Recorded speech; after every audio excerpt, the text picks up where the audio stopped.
Halo semuanya. Assalamualaikum warahmatullahi wabarakatuh. Jumpa lagi di YouTube Rohmain Channel.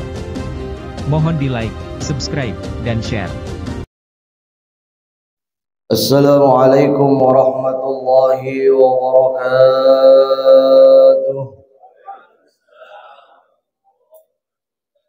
برضا الله بشفاعة رسول الله إلى حضرة سيدنا محمد صلى الله عليه وسلم وعلى آله وأزواجه وذريته إلى حضرة خصوصا النبي عليه السلام إلى حضرة سلطان الأولياء الشيخ عبد القادر الجيلاني إلى حضرة الشيخ كهجي هاشم أشعري إلى حضرة كهجي الدنآلي إلى حضرة الشيخ كهجي مشهد علي إلى حضرة خصوصا الشيخ كهجي سقلتي في حضرة خصوصا الشيخ نواوي بن الجوي البنداني إلى حضرة الشيخ شهاب بن أحمد بن حاجر الأسقلاني إلى حضرة جميع الأولياء والعلماء والفقهاء والصالحين لهم الفاتحة. أعوذ بالله من الشيطان الرجيم. بسم الله الرحمن الرحيم. الحمد لله رب العالمين الرحمن الرحيم مالك يوم الدين إياك نعبد وإياك نستعين اهدنا الصراط المستقيم صراط الذين أنعمت عليهم غير المغضوب عليهم ولا الضالين آمين آمين يا رب العالمين. بسم الله الرحمن الرحيم. الحمد لله الذي قد وفق للعلم خير خلقه وللتقى. أشهد أن لا إله إلا الله وأشهد أن سيدنا محمدا عبده ورسوله. اللهم فصل وسلم وبارك على سيدنا محمد وعلى آله وصحبه أجمعين. أما بعد، ربي اشرح لي صدري ويسر لي أمري واحلل عقدة من لساني يفقهوا قولي. Hadirin jamaah yang dirahmati Allah Subhanahu wa taala. Puji syukur kehadirat Allah Subhanahu wa taala yang mana dengan karunia nikmatnya alhamdulillah pada pagi yang mulia ini kita masih diberikan kesempatan kenikmatan oleh Allah Subhanahu wa taala untuk dapat kita kumpul bersama di kegiatan rutinitas kita yang alhamdulillah istiqamah terus kita laksanakan pada hari Sabtu. Mudah-mudahan ini yang kita laksanakan selalu mendapatkan keberkahan dan ridha dari Allah Subhanahu wa taala. Salawat teriring salam tak lupa tercurahkan kepada baginda Rasul Nabi Muhammad sallallahu alaihi wasallam. Ya mudah-mudahan kita senantiasa nanti mendapatkan syafaatul uzma dari baginda Rasul Nabi Muhammad sallallahu alaihi wasallam. Hadirin jamaah yang dirahmati Allah Subhanahu wa taala, untuk tetap istiqamahnya kita tetap ada pembacaan kitab walaupun sedikit, karena nanti ada ceramah agama hikmah Isra Mi'raj yang akan disampaikan langsung oleh guru kita Al-Habib Ja'far bin Muhsin Al-Attas. Dan yang kedua, alhamdulillah, informasi bahwasanya kami segenap pengurus DMI Kecamatan Cinere telah dilantik beberapa hari yang lalu pada tanggal 25 Januari. Kami mohon dukungan serta yang lainnya agar program-program kami berjalan dengan baik, yang tentunya kami pasti akan banyak berkolaborasi dengan pengurus MUI dan DMI Kelurahan Gandul. Jadi Pak Lurah, untuk DMI Kelurahan Gandul sekarang kosong ya, kagak ada yang punya. Mungkin yang udah ngisi formulir baru atuh Ustaz Haji Zaki, beliau siap katanya mah. Bismillahirrahmanirrahim. Qala al-muallif rahimahullahu ta'ala wa nafa'ana bihi wa bi ulumihi wa bi asrarihi fid dharain. Amin ya rabbal alamin. Bismillahirrahmanirrahim. Kita masih membahas tentang 5 perkara yang tatkala kita menjalankan 5 perkara tersebut bahwasanya di balik itu semua Allah sudah mempersiapkannya. Yang pertama, kita sudah bahas tentang kita dianjurkan untuk bersyukur atas nikmat dan anugerah yang telah Allah berikan kepada kita. Tatkala kita bersyukur, Allah akan menambahkannya lagi kenikmatan buat kita. Di antara nikmat-nikmat yang Allah berikan yang harus kita syukuri adalah nikmat umur panjang. Karena nikmat umur ini yang sudah dijelaskan oleh para guru-guru kita di beberapa pertemuan yang lalu, umur pasti akan dimintai pertanggungjawaban di hadapan Allah Subhanahu wa taala. An umrihi fi ma abnahu. Dengan nikmat umur yang Allah berikan kepada kita, dengan kita hadir di majelis-majelis ilmu, di majelis-majelis zikir, itu tentunya menjadi wujud bukti rasa syukur kita kepada Allah Subhanahu wa taala.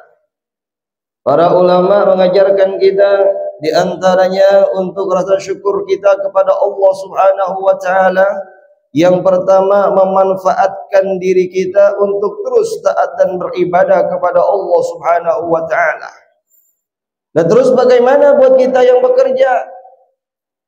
Di sini konsep dalam kita beribadah bukan hanya kita melaksanakan ibadah di dalam masjid dan musola, tetapi konsepnya sibuk kita dalam beribadah, dalam kegiatan kita bekerja, kita dagang dan lain sebagainya, semua kita niatkan untuk beribadah. Karena apa? Kalau segala sesuatunya sudah kita niatkan untuk beribadah, pasti kita tidak akan berbuat zalim, berbuat dosa dan berbuat maksiat. Dan bisa dipastikan pun kita tidak akan meninggalkan kewajiban-kewajiban kita sebagai hamba-Nya Allah Subhanahu wa taala. Jangan sampai kita sibuk dengan urusan dunia tapi malah kita tidak menjalankan perintah Allah. Padahal di sana kenikmatan besar yang Allah berikan, rizki dari Allah, tetapi kita lupa untuk melaksanakan yang menjadi haknya Allah Subhanahu wa taala. Nah, itulah yang kedua, untuk mensyukuri nikmat umur yang Allah berikan, biar umur kita tidak habis begitu saja, tidak sia-sia. Apa? Hendaklah terus kita menuntut ilmu, di antara ilmu yang bersifat fardhu ain, yang berkaitan dengan ibadah wajib kita kepada Allah Subhanahu wa taala dan juga ibadah-ibadah yang lainnya. Yang ketiga, rasa syukur atas nikmat yang Allah berikan. Jauhkan diri kita dari berbuat maksiat kepada Allah Subhanahu wa taala. Di antaranya dengan kita memiliki sifat wara, man la wara'a lahu lazulfa lahu. Barang siapa seorang hamba yang dia tidak memiliki sifat wara, dia jauh dari kemuliaan di sisi Allah Subhanahu wa taala. Pak, sifat wara ini luar biasa. Karena seorang hamba tersebut bukan hanya menjauhkan dirinya dari berbuat dosa yang haram, jelas hukumnya, tetapi juga menjauhkan dirinya tidak berbuat sesuatu yang subhat, yang kalau kata kita mah, ya ini mah masih wajar-wajar aja. Enggak, itu enggak dilakuin. Yang memang belum jelas halal haramnya dijauhkan, kagak dilakuin. Ini kalau seorang hamba sudah memiliki sifat wara. Dan yang keempat, di antara rasa syukur atas nikmat umur yang Allah berikan, hendaklah kita terus beramar ma'ruf nahi munkar untuk diri kita. Dan kita jangan segan-segan untuk mengajak saudara kita, kawan kita, sahabat kita untuk terus beramar ma'ruf nahi munkar. Dengan begitu, insyaallah ketentraman di dalam kehidupan kita beragama, bersosial, keberagaman di dalam kita bermasyarakat, kita akan merasakan sebuah keindahan dan perdamaian. Itu diantaranya rasa syukur kita kepada Allah Subhanahu wa taala, yang di sini jelaskan la yu'ti syukra illa wa qad 'addalahu ziyadah. Yang kedua, wala yuti'in du'a illa wa qad adalahul istijabah. Bahwasanya Allah, kita dianjurkan untuk terus berdoa memohon kepada Allah Subhanahu wa taala. Di sana Allah sudah menyiapkan ternyata doa-doa kita akan diijabah. Dengan syarat yang sudah kita bahas sebelumnya, ada 10 macam yang menjadi penghambat doa kita tidak diijabah oleh Allah Subhanahu wa taala. Yang dijelaskan oleh Ibrahim bin Adham, ada 10 macam. Mudah-mudahan masih pada ingat. Yang lupa, silakan buka YouTube Bapak Rohman Channel. Ya, terakhir sudah kita bahas tuntas tentang 10 perkara di musola BPC insyaallah di sana. Begitu. Karena Allah sudah menjelaskan ud'uni astajib lakum. Berdoalah kepadaku, kata Allah, mintalah kepadaku, maka aku akan ijabah dan aku kabulkan. Dengan catatan ada perkara-perkara yang harus kita jauhkan, jangan sampai kita lakukan, dan juga ada adab-adab yang harus kita lakukan tatkala kita berdoa kepada Allah Subhanahu wa taala. Kita sebagai hamba, kata baginda Rasul Nabi Muhammad SAW, janganlah kita meninggalkan doa meminta kepada Allah. Kalau manusia sering diminta, Pak, kira-kira seringan kita mintain, kita gedek apa kagak? Ada orang minta mulu sama kita, ya, dalam artian minta buat kepentingan bersama. Berbeda dengan pengajuan dana dari pengurus MUI dan DMI Kelurahan Gandul, karena memang kegiatannya jelas. Di antaranya kemarin ada kegiatan festival jajan. Banyak alhamdulillah para donatur dan Pak Dermawan mengeluarkan hartanya. Begitu. Yang alhamdulillah 1000 porsi lebih habis dalam waktu 50 menit. Informasinya seperti itu. Doain biar para pengurus, biar pada sehat, biar pada istiqomah. Jadi istilah kata, kita tidak ada tawakuf. Bulan Ramadan tetap kita akan melaksanakan kuliah subuh di hari Sabtu.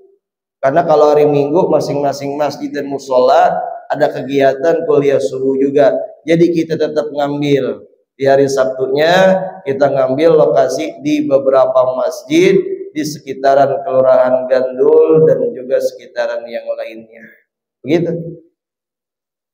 Tatkala kita berdoa kepada Allah Subhanahu wa taala, itu Allah girang. Allah demen kalau hambanya sering meminta. Kata baginda Rasul, tarkud du'a maksiatun. Jangan sampai kita tergolong orang yang berbuat maksiat karena meninggalkan doa. Ogah banget minta sama Allah padahal Allah punya segalanya. Tapi terkadang Bapak, tatkala kita berdoa, itu Allah lebih tahu. Makanya terkadang apa yang kita inginkan tidak dikasih sama Allah, tapi Allah memberikan apa yang kita butuhkan. Terkadang apa yang kita minta A dikasihnya B sama Allah. Contoh, kita punya anak umur baru 5 tahun. Kita punya duit, punya kesanggupan. Anak umur 5 tahun minta beliin motor NMAX, kira-kira kita beliin apa kagak? Lah kagak. Kita beli motor baru sanggup, punya duit, punya. Tetapi karena emang anak kita belum bisa, belum sanggup buat mengendarainya dan lain sebagainya, kita nggak beliin dulu, ntar nunggu dulu gede. Sama tatkala kita mohon kepada Allah Subhanahu wa taala, Allah lebih tahu apa yang menjadi kebutuhan kita. Makanya jangan sampai kita berburuk sangka kepada Allah Subhanahu wa taala. Di sini dikatakan, ya abdi ana inda zannika wa ana ma'aka idza da'autani. Bahwasanya Allah Subhanahu wa taala itu beserta dengan prasangka yang ada di dalam diri kita. Tatkala kita berdoa berprasangka yang baik kepada Allah, Allah pasti akan mengijabah doa-doa kita. Kalau kita memang doa sendiri kurang tapi mantap, Kan kita punya guru, ketua MUI. Setahun beliau bisa 5 kali pergi umroh, Pak. Ya, besok udah berangkat lagi. Padahal oleh-oleh dari beliau yang dikasih ke saya, bulan habis, besok pasti udah dibawain oleh-oleh lagi ya beliau. Gitu. Ya, nah kita kadang kalau orang mau pergi-pergian jauh, pergi umroh, pergi haji, kita ngomongnya kadang salah. Gua nitip oleh-oleh ya, jangan. Kita apa? Kita nitip doa. Karena di sono luar biasa doa yang dipanjatkan di Mekah Al-Mukarramah, di Masjid Nabawi, dan di tempat-tempat yang lainnya. Di sana banyak tempat-tempat tatkala kita berdoa itu lebih cepat diijabah oleh Allah Subhanahu wa taala. Kenapa kita minta doa, nitip doa ke beliau? Apa? Karena perjalanan jauh untuk melaksanakan taat kepada Allah, itu doa lebih cepat 2 kali diijabah oleh Allah Subhanahu wa taala. Begitu, Pak. Dan di sana juga Masya Allah, karena di sana tempat yang memang banyak, Allah pasti mengabulkan doa kita. Kan kalau orang umrah pasti melaksanakan tawaf.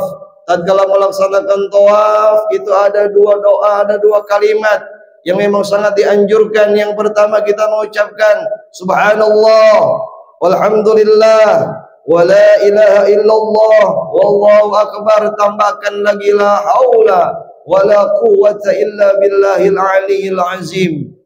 Tambah lagi setelah putaran selanjutnya dari Rukun Yamani menuju posisi Hajar Aswad, kita dianjurkan membaca Rabbana atina fid dunya hasanah wa fil akhirati hasanah wa qina adzabannar. Itu doa apa namanya, Pak? Doa sabu. Itu orang Indonesia doang yang punya. Ya, orang Arab ditanya ini doa sabu jagat, dia agak ngerti. Ya, ini doa orang Indonesia doang yang punya. Itulah. Makanya kita perlu, kalau orang mau pergi umroh, pergi haji, ada walimatus safar, kita datang, kita minta doain. Habis beliau minta doa biar selamat, sehat, lancar dan sebagainya, kita juga ngomong doain saya ya. Begitu, biar enak, doa kita nyambung, kita sudah menitipkan amanah minta didoakan. Karena kenapa? Karena terkadang kalau kita doa sendiri, kita masih ragu terkadang dengan doa yang kita lafazkan. Jangan ragu, Pak, dalam berdoa. Kagak bisa pakai bahasa Arab, pakai bahasa kita. Allah ngerti. Minta doa pakai bahasa Jawa, Allah ngerti. Doa pakai bahasa Sunda, Allah ngerti. Pakai bahasa Arab kita paham isinya, Allah juga pasti tahu. Begitu. Makanya Allah lebih tahu apa yang kita butuhkan. Makanya Allah memberikan doa kita diijabah sesuai apa yang kita butuhkan. 2. Yang ketiga, wala yu'til istighfara illa wa qad 'adda lahul ghufrana. Allah bahwasanya kita menganjurkan, kita dianjurkan untuk beristighfar. Di balik istighfar yang kita lafazkan, ternyata Allah sudah menyiapkan dosa-dosa kita akan diampuni oleh Allah Subhanahu wa taala. Kita alhamdulillah telah melewati doa Allahumma barik lana fi Rajab wa Sya'ban wa ballighna Ramadan. Bulan Rajab udah kita lewatin. Mudah-mudahan diberikan keberkahan oleh Allah Subhanahu wa taala. Kita alhamdulillah masuk di bulan Sya'ban. Kita pergunakan dengan sebaik-baiknya untuk menyambut datangnya bulan suci Ramadan. Dengan apa? Dengan kita memperbanyak ibadah, memperbanyak amal soleh, memperbanyak membaca istighfar dan sholawat kepada baginda Rasul Nabi Muhammad sallallahu alaihi wasallam. Istighfar yang kita lafazkan, ada beberapa penjelasan-penjelasan nanti yang akan kita bahas. Jadi insya Allah di pertemuan Sabtu yang akan datang, mudah-mudahan kita sehat panjang umur, kita masuk pembahasan fi fadilatil istighfar. Ada beberapa penjelasan-penjelasan dari baginda Rasul Nabi Muhammad SAW tentang fadilah keutamaan kita membaca istighfar, mohon ampun kepada Allah Subhanahu wa taala. Hadirin jamaah yang dirahmati Allah Subhanahu wa taala. Dari saya cukup sekian, kurang lebih mohon maaf. Allahul muwaffiq ila aqwamit thariq. Wassalamualaikum warahmatullahi wabarakatuh. Mudah-mudahan bisa memberikan informasi yang bermanfaat untuk semuanya. Terima kasih telah menonton video ini sampai selesai. Mohon di like, subscribe, dan share.